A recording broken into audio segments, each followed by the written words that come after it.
नमस्कार दोस्तों। प्रेमचंद जी की कहानी नशा।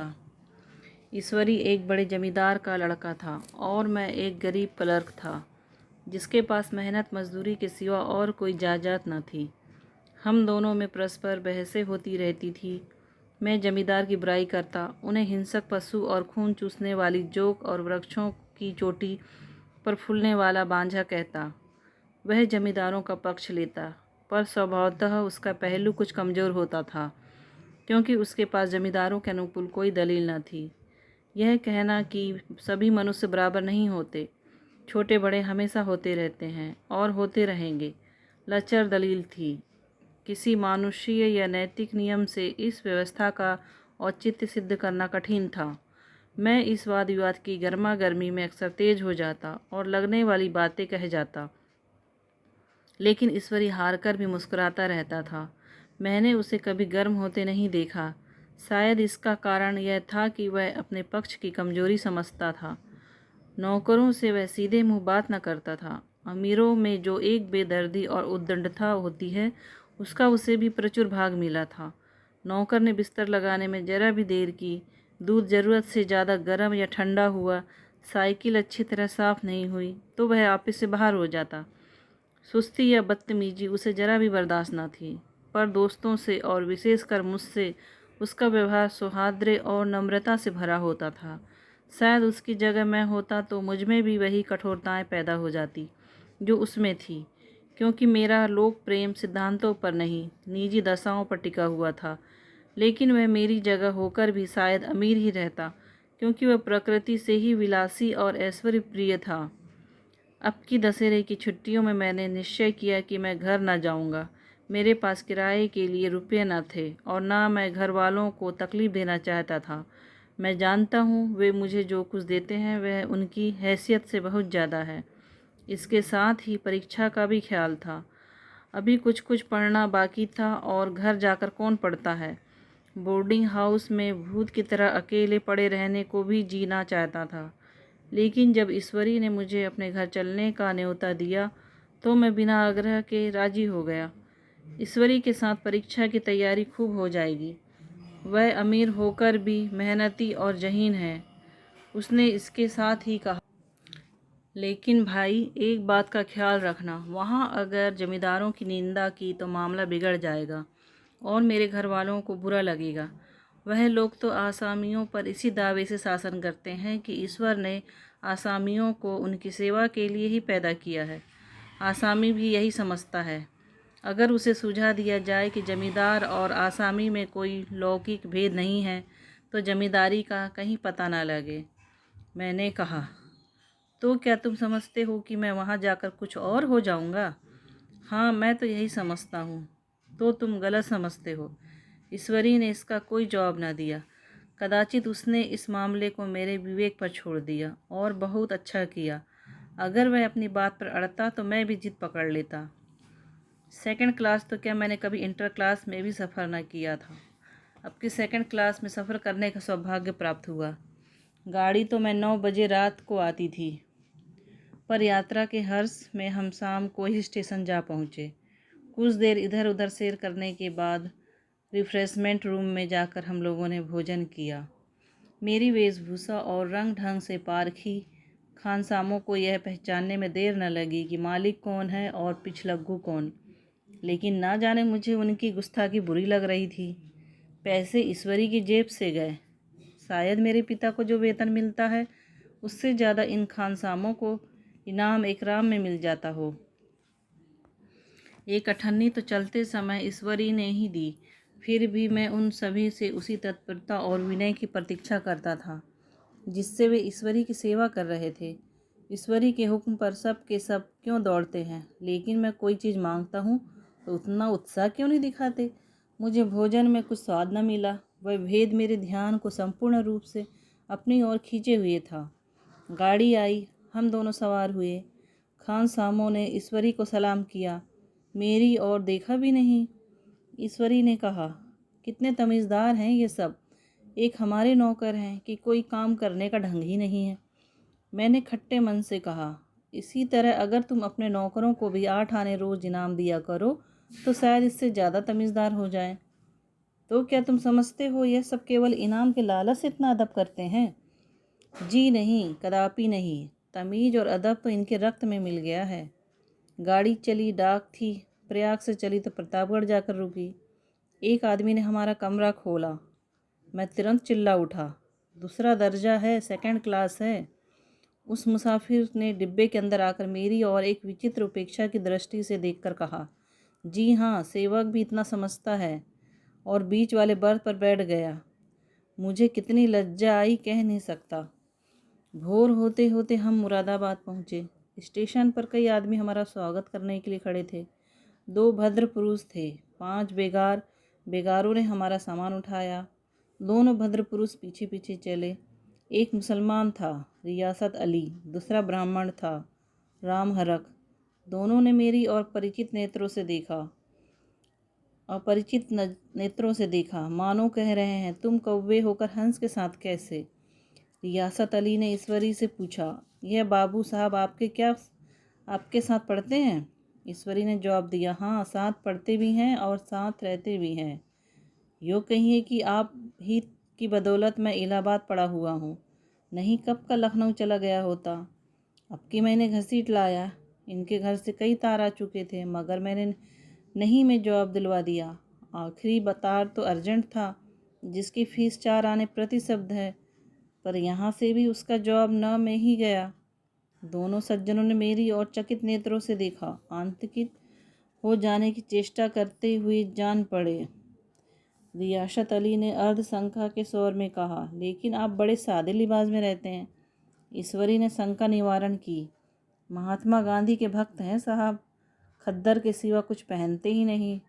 पुराने सारे कपड़े जला डाले।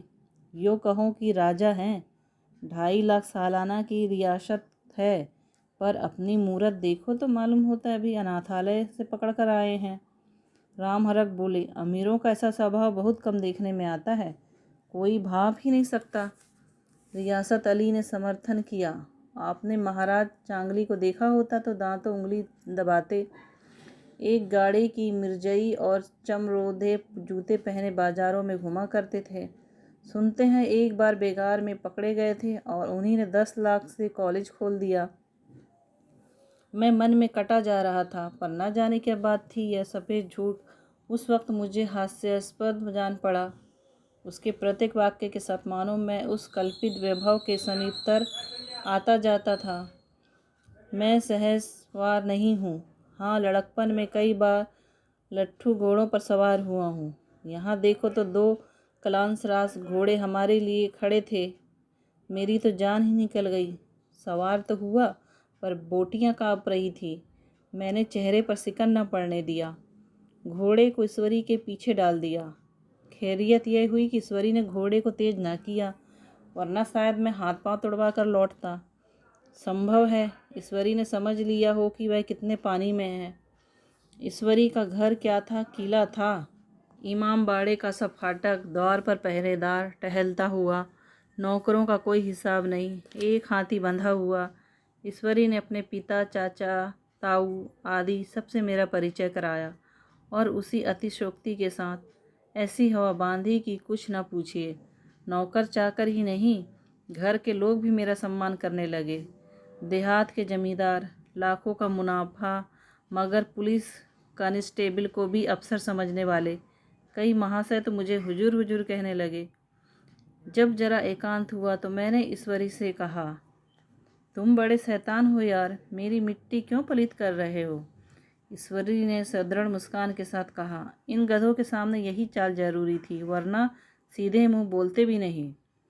जरा देर बाद आई एक नाई, हमारे पांव दबाने आया। कुंवर लोग स्टेशन से आए हैं, थक गए होंगे। ईश्वरी ने मेरी और इशारा करके कहा, पहले कुंवर साहब के पांव दबा। मैं चारपाई पर लेटा हुआ था। मेरे जीवन में ऐसा शायद ही कभी हुआ हो कि किसी ने मेरे पांव दबाए हो। मैं इसे अमीरों के चोचले, रईसों का गधापन और बड़े आदमियों की मुटरमर्दी और जाने क्या कह कहकर ईश्वरी का परिहास किया करता, और आज मैं पोतड़ों का रईस बनने का सौंग भर रहा था। इतने में 10 बज गए थे। पुरानी सभ्यता के लोग थे। नई रोशनी अभी केवल पहाड़ की चोटी तक पहुंच पाई थी। अंदर से भोजन का बुलावा आया। हम स्नान करने चले गए। मैं हमेशा अपनी धोती खुद धोता था, मगर यहाँ मैंने ईश्वरी की ही भांति अपनी धोती भी छोड़ दी। अपने हाथों अपनी धोती धोते शर्म आ रही थी। अंदर भोजन करने चले। होटल में जूते पहने मेज पर डटते थे। यहाँ पाँव धोना आवश्यक था। कहार पानी लिए खड़ा था। ईश्वरी ने पाँव बढ़ा दिए। कहार ने उसके पाँव धोए। मैंने भी पाँव बढ़ा दिए। कहार ने मेरे पाँव भी धोए। मेरा वह विचार न जाने कहाँ चला गया था। सोचा था वहाँ देहात में एकाग्र होकर खूब पढ़ेंगे, पर वहाँ सारा दिन सैर सपाटे में कट जाता था। कहीं नदी में बजरे पर सैर कर रहे हैं, कहीं मछलियों या चिड़ियों का शिकार खेल रहे हैं, कहीं पहलवानों की कुश्ती देख रहे हैं, कहीं शतरंज पर जमे हैं। ईश्वरी खूब अंडे मंगवाता और कमरे में स्टोव पर आमलेट बनते। नौकरों का एक जत्था हमेशा घेरे रहता। अपने हाथ पांव को हिलाने की कोई ज़रूरत नहीं, केवल एक जबान हिला देना काफ़ी है।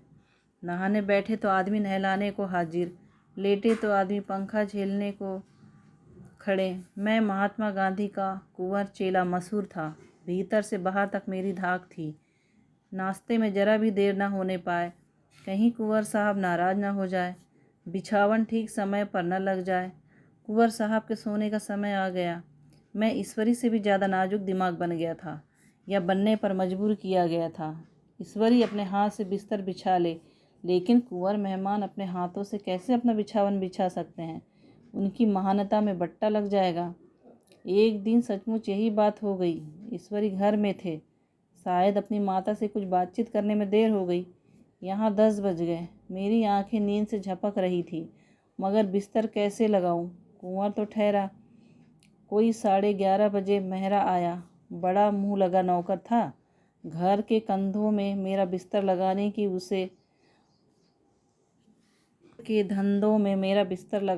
उसे सुध ही न रही। अब जो याद आई तो भागा हुआ आया। मैंने ऐसी डांट बताई कि उसने भी याद किया होगा। ईश्वरी मेरी डांट सुनकर बाहर निकल आया और बोला, तुमने बहुत अच्छा किया।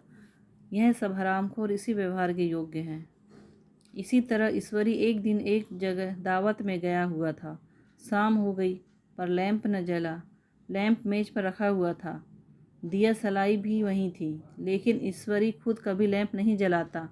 फिर कुंवर साहब कैसे जलाए? मैं झुंझला रहा था। समाचार पत्र आया रखा हुआ था। जी उधर लगा हुआ था, पर लैंप नदारत। देवयोग से उसी वक्त मुंशी रियासत अली आ निकले। मैं उन्हीं पर उबल पड़ा। ऐसी फटकार लगाई कि बेचारा उल्लू हो गया। तुम लोगों को इतनी फिक्र नहीं कि लैंप जलवा दो? मालूम नहीं ऐसे कामचोर आदमियों को यहाँ कैसे गुजारा होता है। मेरे यहाँ घंटे भर निर्वाह न हो। रियासत अली ने कांपते हुए हाथों से लैंप जला दिया।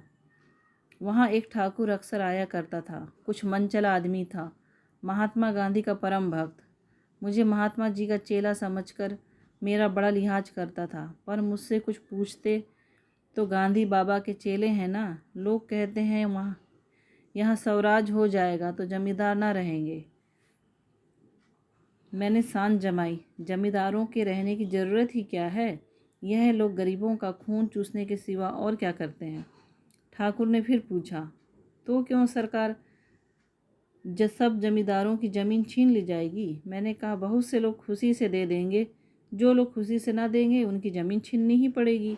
हम लोग तो तैयार बैठे हुए हैं। ज्यों ही स्वराज हुआ, अपने सारे इलाके आसामियों के नाम हिब्बा कर देंगे। मैं कुर्सी पर पाँव लटकाए बैठा था। ठाकुर मेरे पाँव दबाने लगा, फिर बोला, आजकल जमींदार लोग बड़ा जुल्म करते हैं सरकार।